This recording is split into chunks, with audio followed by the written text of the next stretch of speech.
Assalamualaikum warahmatullahi wabarakatuh. Halo teman-teman, perkenalkan nama saya Sarah Kunyata Fani dengan NPM 502107 dari Prodi PGSD Universitas PGRI Silambari.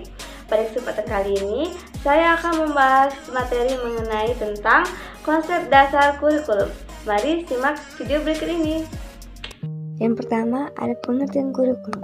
Kurikulum merupakan sebuah perangkat dari mata pelajaran dan juga program pendidikan yang diberikan oleh lembaga penyelenggaraan pendidikan yang isinya mengenai rancangan pelajaran yang akan diberikan pendidik kepada peserta didik dalam satu periode jenjang pendidikan.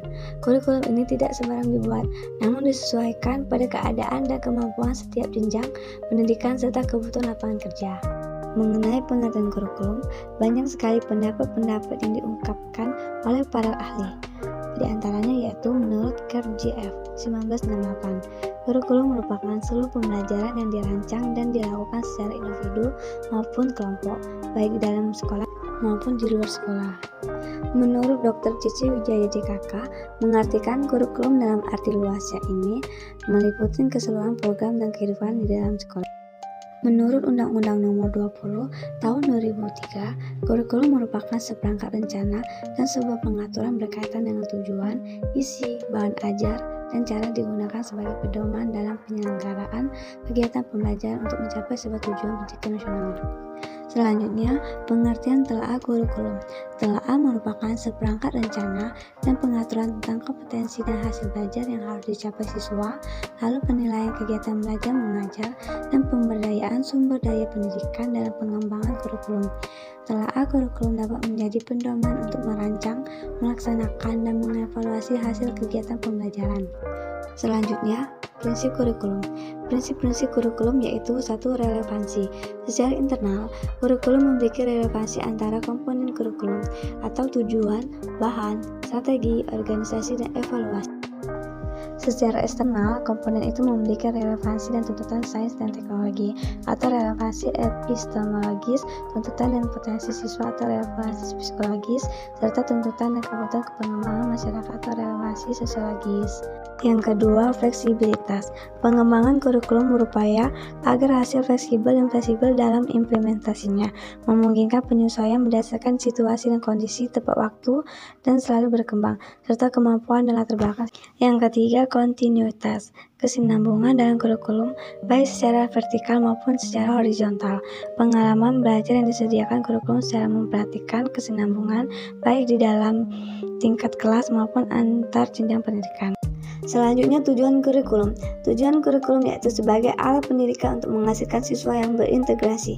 Kurikulum juga membuat siswa mengerti sistem pendidikan yang diterapkan sehingga siswa dapat memutuskan pendidikan yang ia inginkan jenjang selanjutnya. Selanjutnya, fungsi kurikulum. 1. Fungsi penyesuaian. Kurikulum berfungsi sebagai penyesuaian, adalah kemampuan untuk menyesuaikan diri dengan perubahan yang terjadi di lingkungannya. Karena lingkungannya bersifat dinamis, artinya dapat berubah-ubah. Yang kedua, fungsi integrasi. Kurikulum berfungsi sebagai penyesuaian, mengandung makna bahwa kurikulum merupakan alat pendidikan yang mampu menghasilkan pribadi-pribadi yang utuh yang dapat dibutuhkan dan berintegrasi di masyarakat. Yang ketiga, fungsi diferensiasi. Kurikulum berfungsi sebagai diferensiasi, adalah sebagai alat yang memberikan pelayanan dari berbagai perbedaan di setiap siswa yang harus dihargai. Lalu, dasar-dasar kurikulum. Dasar atau asas kurikulum adalah kekuatan-kekuatan utama yang mempengaruhi dan membentuk materi kurikulum, susunan atau organisasi kurikulum. Dasar atau asas kurikulum disebut juga sumber kurikulum atau determinan kurikulum. Selanjutnya, relevansi kurikulum dengan standar pendidikan nasional. 1. Standar kompetensi lulusan. Standar kompetensi lulusan merupakan kriteria minimal tentang kesatuan sikap, keterampilan, dan pengetahuan yang menunjukkan pencapaian kemampuan peserta didik dari hasil pembelajarannya pada akhir jenjang pendidikan. Yang kedua, standar isi. Standar isi dikembangkan melalui perumusan ruang lingkup materi yang sesuai dengan kompetensi lulusan. Selanjutnya, yang ketiga, standar proses. Standar proses digunakan sebagai pedoman dalam melaksanakan proses pembelajaran yang efektif dan efisien. Lalu yang keempat, standar penilaian pendidikan. Standar penilaian pendidikan digunakan sebagai pedoman bagi pendidik dalam melakukan penilaian hasil belajar peserta didik secara berkeadilan, objektif, dan edukatif. Baiklah, itu saja materi yang dapat saya sampaikan. Untuk perhatiannya saya ucapkan terima kasih. Wassalamualaikum warahmatullahi wabarakatuh.